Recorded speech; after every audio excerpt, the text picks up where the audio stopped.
Hello students,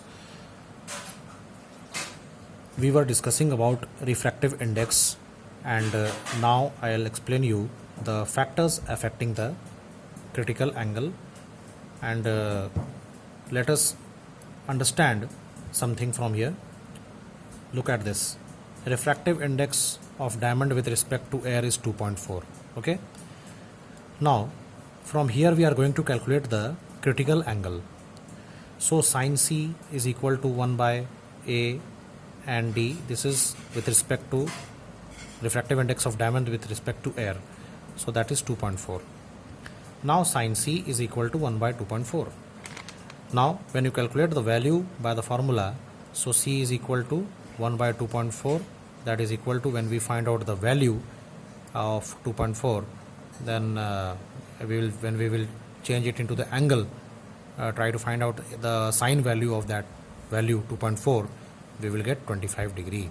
Okay, so it is clear, more the refractive index, less is the critical angle, and similarly vice versa.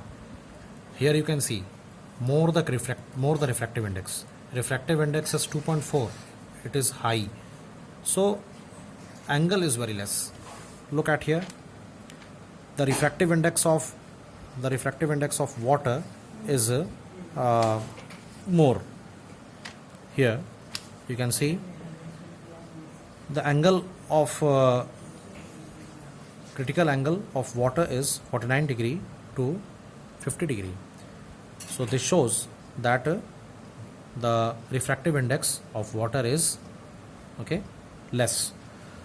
So here it is clear that more the refractive index, less is the critical angle, and less the refractive index, then critical angle is more.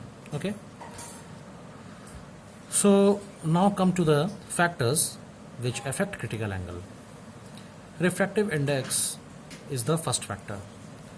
If refractive index is more, then C is less. C means critical angle. Okay, if refractive index is less, then critical angle is more. From here and from the above example it is clear. Now temperature. When the temperature increases, this sign shows that when the temperature increases, then medium becomes rarer.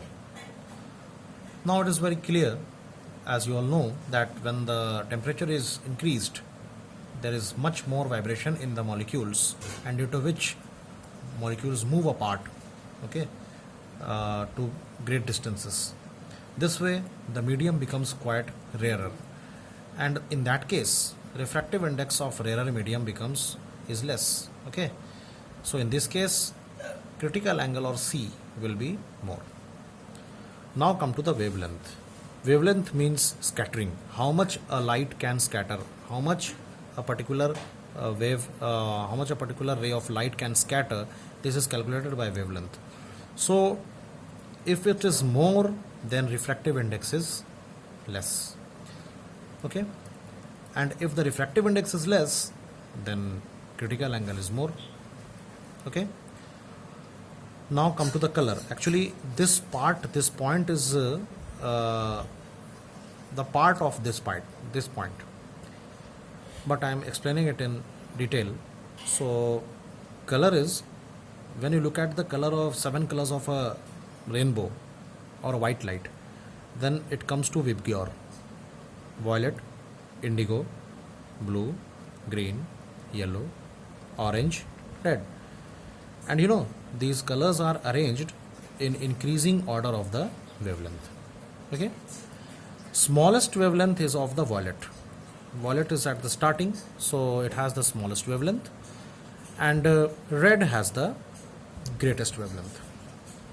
So it has been calculated, and the wavelength of violet is 400 nanometers, and red it is 800 nanometers. It is the approximate value, means little bit here and there, little bit up and down you can expect over there, but it's almost about 400 nanometers and 800 nanometers.